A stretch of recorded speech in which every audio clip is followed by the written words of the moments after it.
హిందూ పురాణ ఇతిహాసాలలో వాల్మీకి ప్రణీతమైన రామాయణానికి ఉన్న విశిష్టత అనన్య సామాన్యమైనది. దాశరథి అయిన శ్రీరామచంద్రమూర్తి సోదరులు భరత లక్ష్మణ శత్రుఘ్నులు. అయితే శ్రీరాముడికి ఒక సోదరి కూడా ఉందని, ఆమె లేకపోతే శ్రీరామావతారమే లేదని రామాయణం చెబుతుందంటే నమ్ముతారా మీరు? తెలంగాణలోని ప్రసిద్ధ పుణ్యక్షేత్రం యాదాద్రి ఆవిర్భావానికి శ్రీరాముని సోదరి కుమారుడే మూల కారణమని చెబితే నమ్ముతారా మీరు? ఈ రామాయణ గాథకు తెలంగాణ రాష్ట్రానికి ఉన్న అవినాభావ సంబంధాన్ని తెలుసుకోవాలంటే ఈ వీడియో చూడాల్సిందే.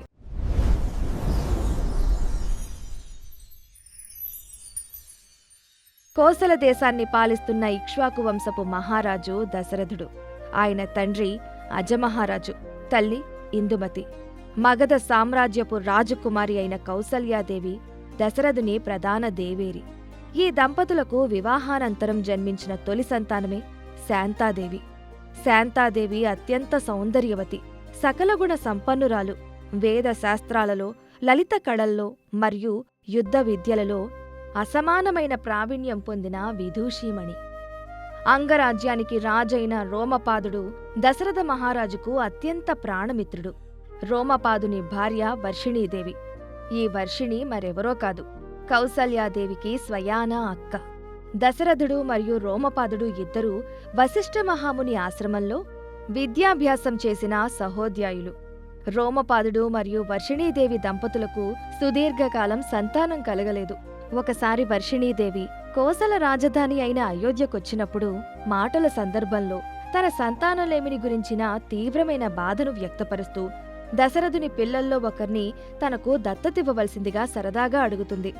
స్నేహ ధర్మానికి, ఇచ్చిన మాటకు అత్యంత ప్రాధాన్యతనిచ్చే రఘువంశపు రాజైన దశరథుడు ఆమె మాటలను తీవ్రంగా పరిగణించి తన ప్రథమ సంతానమైన శాంతాదేవిని ఆ దంపతులకు దత్తతగా ఇస్తానని వాగ్దానం చేస్తాడు.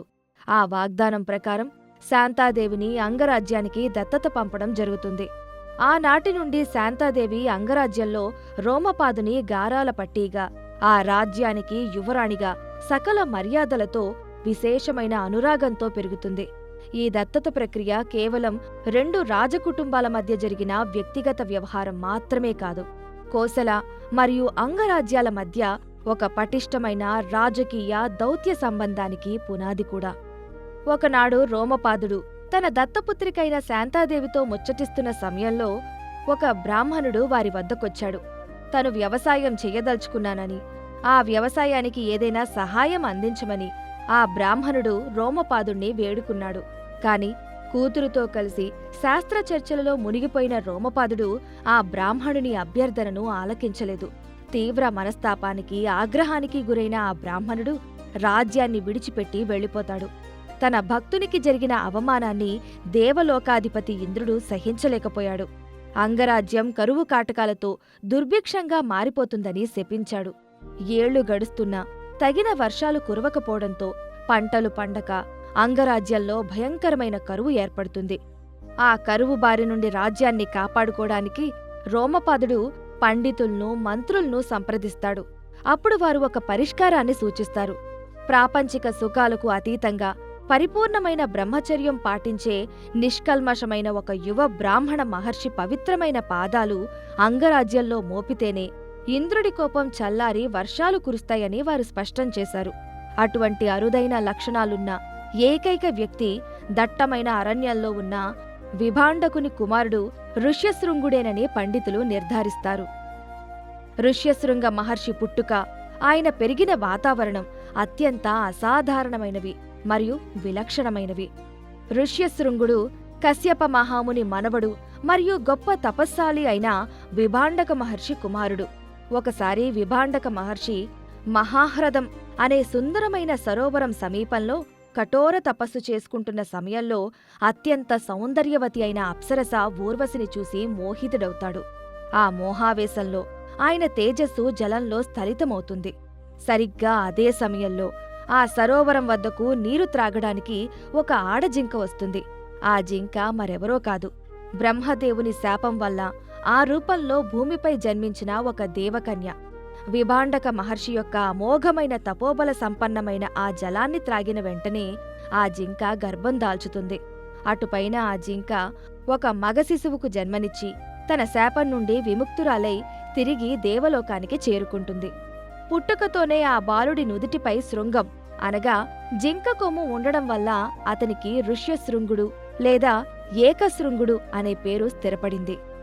ఒక స్త్రీ వల్ల తన కఠోర తపోభంగం కలగడం, బిడ్డకు జన్మనిచ్చిన వెంటనే ఆ తల్లి వెళ్లిపోవడం విభాండక మహర్షిలో స్త్రీజాతి పట్ల తీవ్రమైన వైముఖ్యాన్ని, ఆగ్రహాన్ని కలిగిస్తుంది. ఈ లోకంలోని స్త్రీల వల్ల, ప్రాపంచిక ఆకర్షణల వల్ల తన కుమారుడికి ఎలాంటి ప్రమాదం కాని, తపోభంగం కాని జరగకూడదని భావించిన విభాండకుడు తన కుమారుణ్ణి బాహ్య ప్రపంచానికి, ముఖ్యంగా స్త్రీలకు పూర్తి దూరంగా పెంచాలని గట్టిగా నిశ్చయించుకుంటాడు. పశ్చిమ కనుమల్లోని తుంగభద్రా నదీతీరంలో ఒక దట్టమైన అరణ్యంలో ఋష్యశృంగుణ్ణి ఏకాంతంలో ప్రాపంచిక విషయాలకు దూరంగా పెంచుతాడు. ఋష్యశృంగుడు తన బాల్యం నుండి యవ్వనం వరకు తన తండ్రిని తప్ప మరే మానవ మాతృణ్ణి చూడలేదు. ముఖ్యంగా భూమిపై స్త్రీలు అనేవారు ఉంటారన్న విషయం కూడా అతనికి తెలియకుండా పెంచబడ్డాడు. అఖండమైన బ్రహ్మచర్య దీక్షతో నిరంతరం తండ్రితో కలిసి అక్కడ చిన్న కొండపై ఉన్న శివలింగాన్ని ఆరాధిస్తూ అపారమైన తపోశక్తుల్ను, మంత్రశక్తుల్ను, మహిమలను గడిస్తాడు.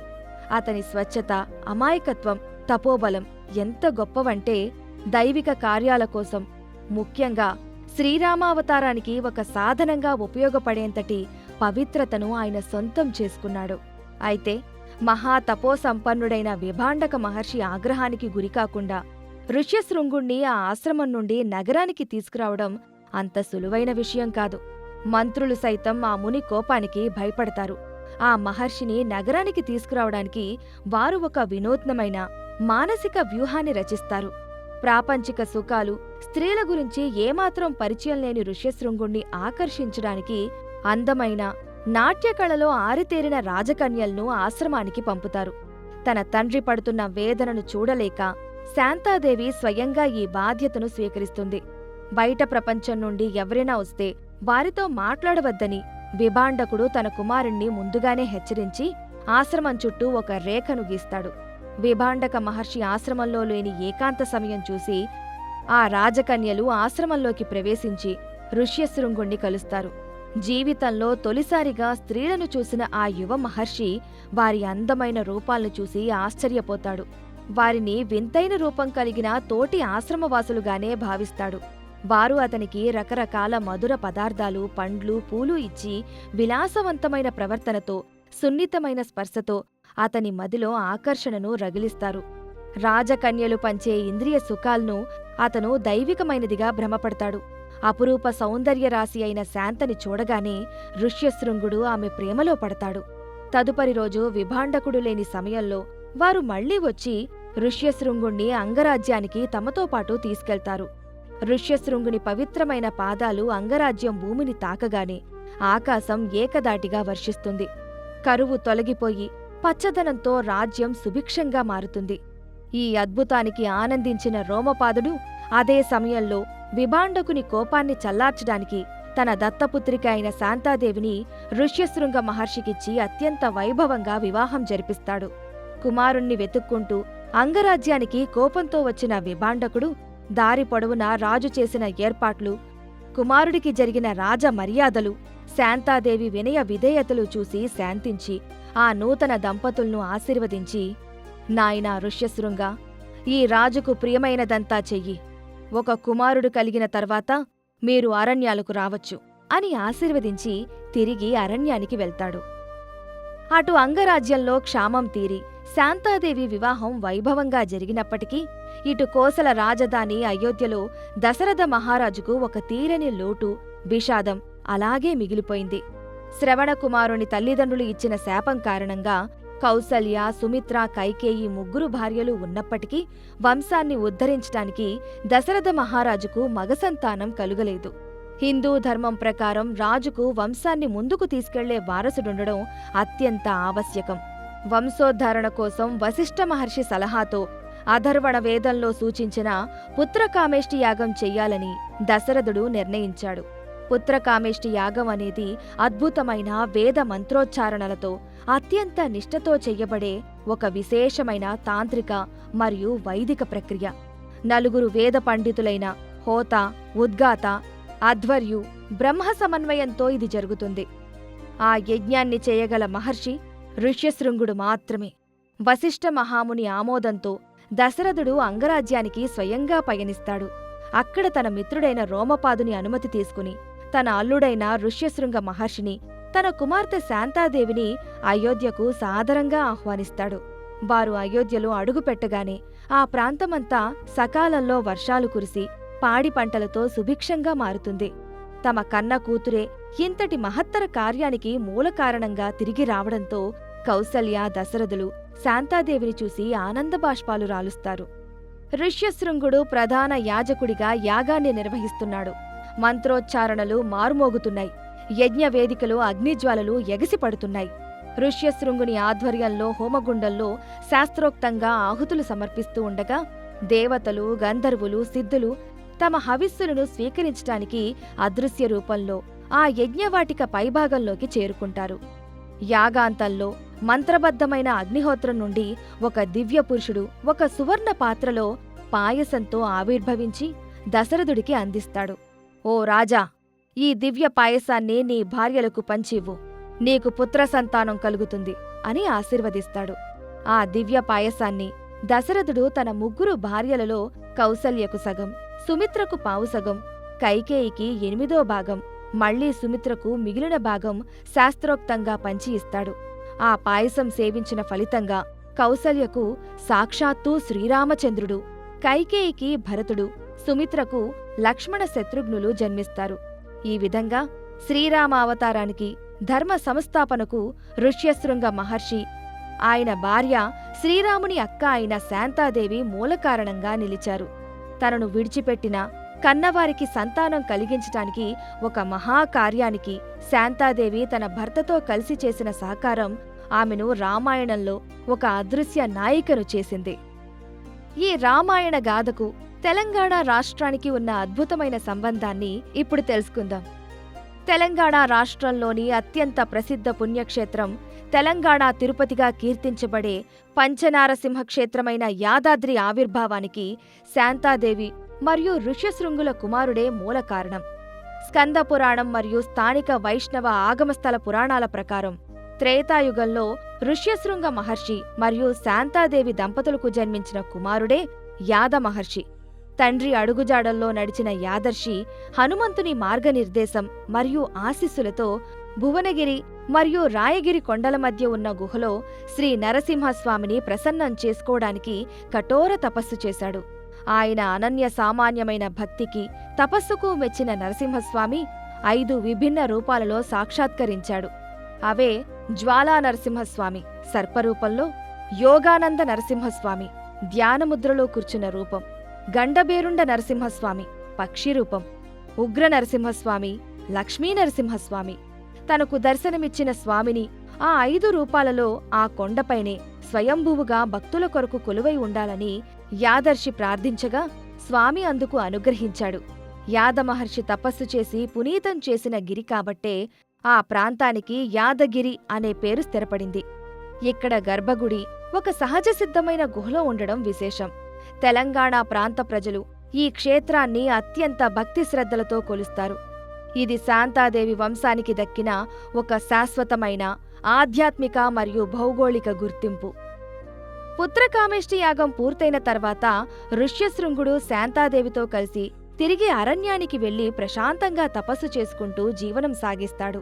వృద్ధాప్యంలో ఆయన అవతారం చాలిస్తూ తాను నిరంతరం పూజించే శివలింగంలో ఒక కాంతి పుంజల్లా వెళ్లి ఐక్యమయ్యాడని స్థలపురాణం చెబుతోంది. దానికి గుర్తుగానే కర్ణాటకలోని శృంగేరికి 7 కిలోమీటర్ల దూరంలో ఉన్న కిగ్గ అనే గ్రామంలో కొమ్ముతో ఉన్న ఆ శివలింగాన్ని ఋష్యశృంగేశ్వర స్వామిగా నేటికీ పూజిస్తున్నారు.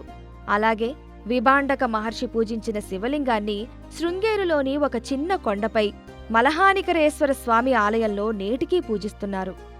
అయితే శాంత కల్పితగాథ అనేవారు ఉన్నారు. మహాభారతంలోని అరణ్యపర్వంలో లోమస మహాముని ధర్మరాజుకు తీర్థయాత్రల వైశిష్ట్యాన్ని వివరిస్తూ ఋష్యశృంగిని కథను సుదీర్ఘంగా చెబుతాడు. అందులో శాంత దశరథుని పుత్రిక అని, సంతానం లేని రోమపాదుడికి ఆమె దత్తత వెళ్ళిందని స్పష్టంగా వ్రాయబడింది. విష్ణుపురాణం పరాశర మహర్షి చతుర్థ అంశం 18వ అధ్యాయం 18వ శ్లోకంలో ఇక్ష్వాకు వంశక్రమాన్ని వివరిస్తూ దశరథుడు తన స్నేహితుడైన రోమపాదునికి తన కుమార్తె శాంతను దత్తత ఇచ్చాడని ధృవీకరించారు. శ్రీమద్భాగవతంలోని 9వ స్కందమైన ముక్తిస్కందం 23వ అధ్యాయంలో 7వ మరియు 8వ శ్లోకాలలో ఈ ప్రస్తావన అత్యంత స్పష్టంగా ఉన్నది.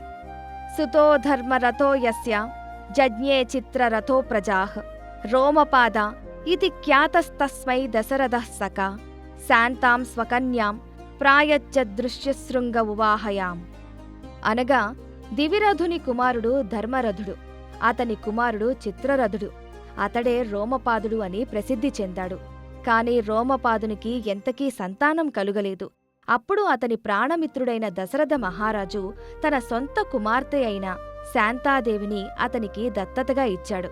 రోమపాదుడు ఆమెను తన కూతురిగా స్వీకరించగా ఆ తర్వాత ఋష్యశృంగ మహర్షి ఆమెను వివాహమాడాడు. శాంత దశరథుని సొంత కుమార్తె అని స్పష్టంగా స్వకన్యాం అని ఉంది కాబట్టి వాల్మీకి రామాయణంలో శాంతాదేవి ప్రస్తావన పరోక్షంగా ఉన్నప్పటికీ వ్యాస మహర్షి రచించిన శ్రీమద్భాగవతంలో మాత్రం ఆమె దశరథుని సొంత కూతురు అని ఎటువంటి సందేహానికి తావు లేకుండా ఈ శ్లోకం ద్వారా నిర్ధారించబడింది. ఇలాంటి మరిన్ని రహస్యాల కోసం ఇప్పుడే మా ఛానల్ను సబ్స్క్రైబ్ చేసుకోండి. నమస్తే.